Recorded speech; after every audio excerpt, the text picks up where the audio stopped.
Can you outline your first political and administrative priorities in ministerial office?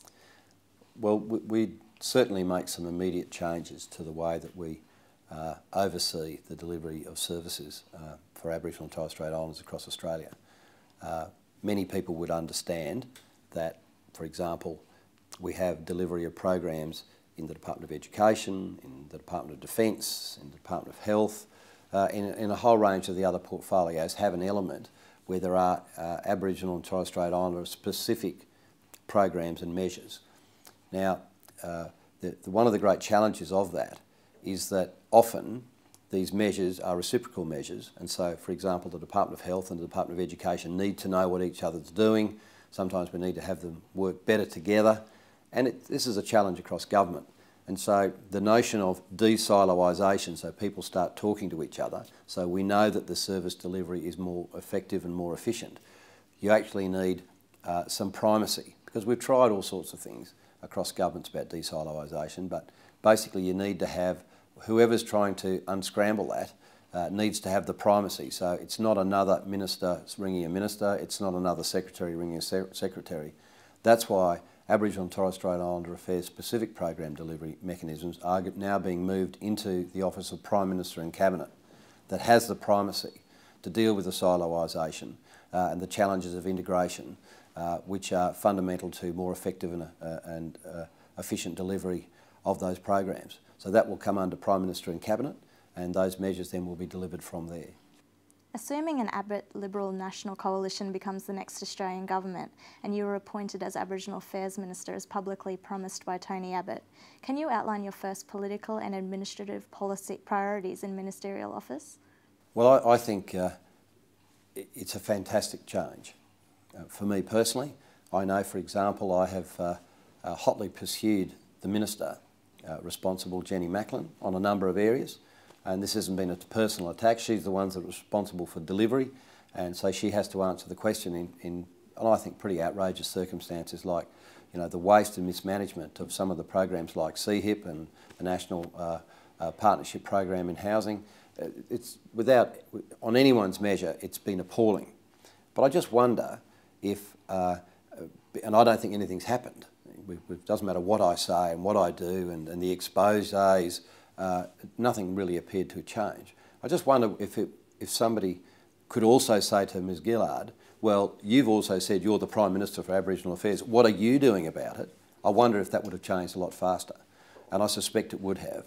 And so to have a Prime Minister who has such a deep and significant interest and belief that this has to be a process that is not being managed, to close the gap, you have to accelerate it, you have to be very focused on it, and clearly, on any measure, there's only one of the closing the gap measures that isn't, that is closing, and it's been closing since 1998, and that's infant mortality, and it wouldn't appear that there's anything we can do to disrupt that. That's on track, but there's no policy that really makes it that way. Of the remainder, it's all pretty grim, and I think that having the Prime Minister having such a focused interest, the primacy of his office, you know, his capacity to simply instruct other ministers within Cabinet to be able to do certain things to make that better, I think is a significant change about how we deliver services in this area, and it hasn't been that way since Federation. Mr Abbott does have a specific interest in Aboriginal people, and he has said that he wants to work with Indigenous people wherever they are. But many Aboriginal people would be very cynical about that, given that he does seem to visit remote and rural communities in Cape York, not in his home state in New South Wales, for example, and he does view things through the prism of people like Pearson and Mundine. I mean, a lot of Aboriginal people are still very cynical about that, even though he does have that interest. Well, I think everything's relative, and relative to anybody else I know in Parliament, he's better informed. Look, I'm not going to take away from the issues around being an urbanised or metropolitan Aboriginal person, and some of the feelings that they have, and they strongly relate to me often, that we focus too much on regional and remote Australia. And I would say to them respectfully, and as I have before, I said, brother, if you want to travel with me to some of the places I'm talking about, you wouldn't be asking that question. The worst of the divide does happen further away from metropolitan centres. That's just a fact. But in terms of... geographically, even in New South Wales, we do have that level of disadvantage. Yes, that's right. Now, perhaps that is a good suggestion. He has a working relationship with a number of communities in an area, and I think he'd probably be quite comfortable within that relationship, rather than having to spend 10 days and spend the first 8 days sort of people getting used to him being here, sometimes being a bit disruptive. I would suspect that that's part of that element.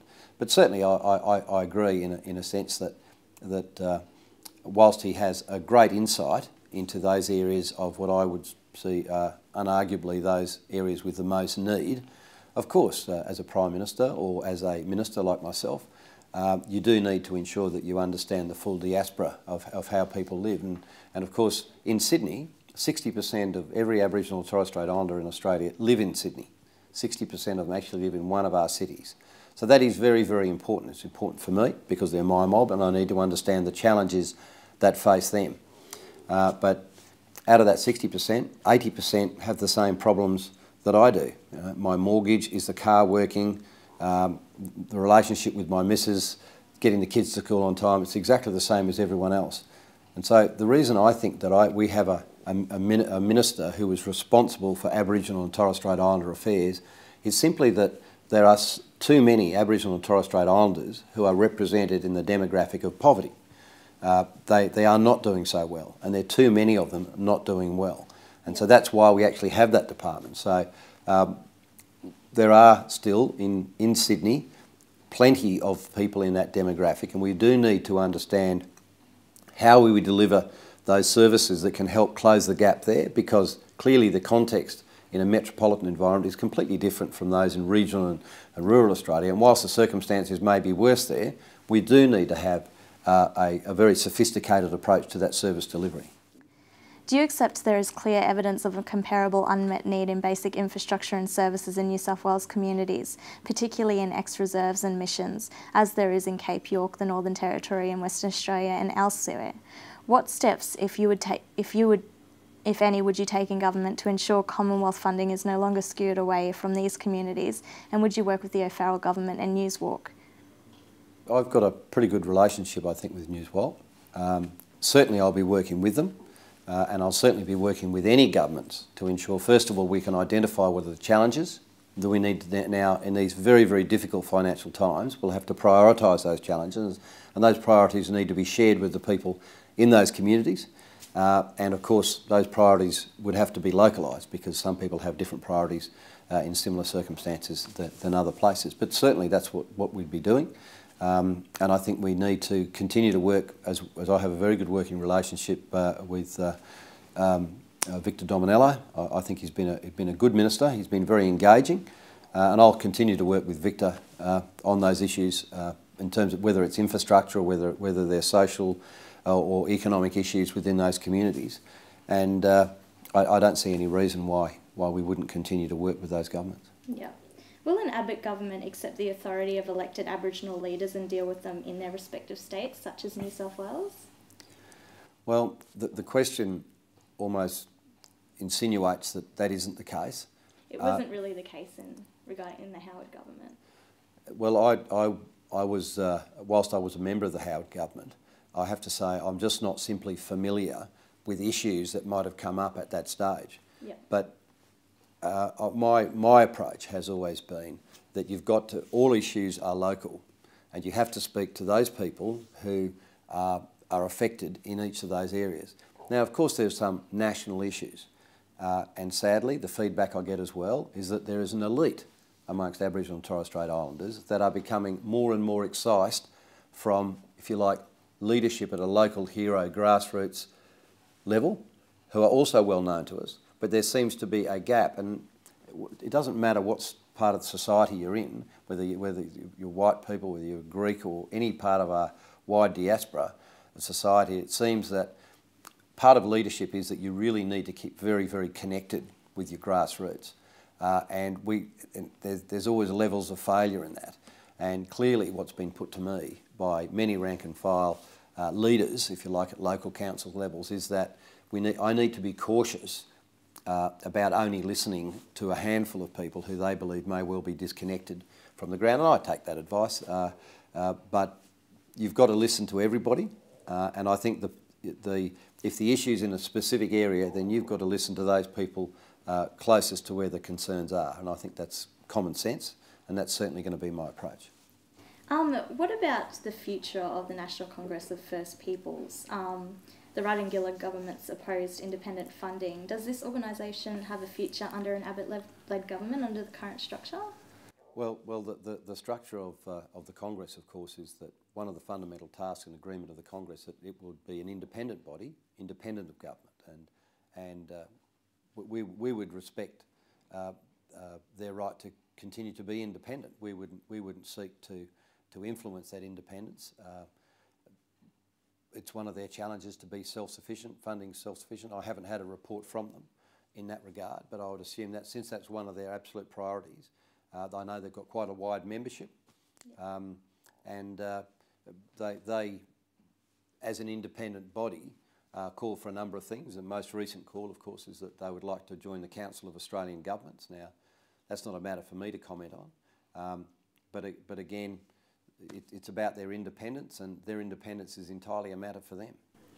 You've also been very critical of expenditure under the SIHIP program over an extended period of time. If elected, will you take steps to identify where the money has been spent and commit that the outcomes of any report will be made public?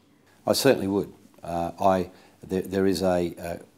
there are, under the new Northern Territory government, there is an inquiry, a government inquiry. So because it's a new government, I think it's reasonable that new government make an inquiry, since it's been to another government. So I don't think it's an introspective look from government there'll be any sort of cover-ups. I think they're very keen. I know the new Chief Minister, Adam Giles, is very keen to be able to facilitate a fair income look at this, and so I'll look forward to that, and I'll certainly encourage him to make those the outcomes of that report public. And conversations I've had with him, that would certainly be his intention, but you'll have to talk to him about that. But certainly I have no reason to believe that wouldn't be made public, and I think that would be very useful. Like the SIHIP program, Tanangia Council alleges that large amounts of funding earmarked under the Alice Springs Transformation Plan were diverted to projects outside of the town camps. Tanangia estimates that less than $60 million of the promised $100 million was spent on the transformation plan. Given your very public criticism of the ASTP, if you're elected to government, will you launch a public inquiry into what happened with the funding? And if not, why not?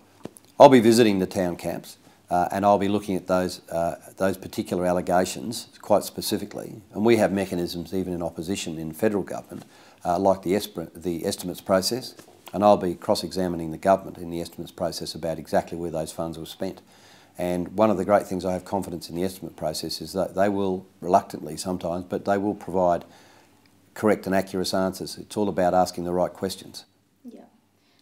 Just the last question, in regards to Indigenous unemployment, particularly Tony Abbott has largely focused on the work of Andrew Forrest and Warren Mundine, but there's still a lot of confusion about the outcomes of the AEC, which you've actually asked that in Senate estimates. I mean, given the level of government funding, shouldn't there be more scrutiny and transparency over the AEC, and will you require that when you get into government, if you get into government? Well, look, I think the AEC is an aspirational organisation.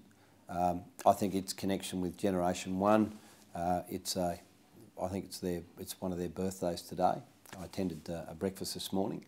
They've now gone to 63,000 jobs have been promised, but the actual number of jobs has risen from some 6,000 to 14,000. Now, it flatlined for a while, and I was critical of that, but it does appear that there's been a bit of lead time, but we do appear now to be making significant inroads. 14,000 well, no, these are full time. So this isn't about churn. These are people who are retained full time. So as I repeat, as of today, there are over 14,000 people who are engaged in full time work. So it's not the number of people who have come in and out and been churned, because I was concerned about that, and I've had some clarification. So that is significant. But look, we've always got to do more work in this area, and I think that every day that goes past, what heartens me is that there are so many more employers who are realising the value of getting Aboriginal and Torres Strait Islanders working for them. They're very engaging mob, and certainly in the mines, they have the lowest level of absenteeism, and they meet a whole range of other indicators about being very good employees. And I think that employers are now becoming very interested, and I think many of them would have put their hand up and said, look, no, I'll have some Aboriginal and Torres Strait Islanders, and then they really didn't know what to do next. Let's face it, that was a difficult process. But as they're now understanding more of the processes, more of the engagement processes, and understanding also some of the cultural issues that they're going to have to face in terms of training their own workforce to ensure that it's a welcoming and culturally appropriate environment to ensure that those people feel very connected and very much a part of the workforce. So all of those things are changing. Should the AEC be the main focus? I mean, what else are the coalition going to do? Because well, estimates, the unemployment gap is actually widening. It is, and that is a real tragedy. But there are a number of initiatives that I think are self-evident initiatives. There are a number of, for example, people who are unemployed, and they are adjacent to employment opportunities that are there. People can't get people to turn up to work. And so there are I think some very low-hanging fruit in this, in that we must start moving people from welfare, and that is the area under which we can make probably some of the most change in the earliest possible period of time. And we need to assist those people, play an amicus role, providing them with assistance. We'll be opening, one of the most successful models is the VTEC model. Is this part of the AEC? No. This is Twiggy Forrest's. He has a VTEC process running out of Port Hedland. I spent a week there. I've followed many of his Aboriginal employers, his employees, as they've come through. The difference between many of the training programs now and our approach is that we won't be training people for training's sake. We will be training them for a job, and there will be a job available at the end of that training. And that's fundamentally the biggest change that I think we'll be making. Senator Scullion, thanks for joining us. It's a pleasure.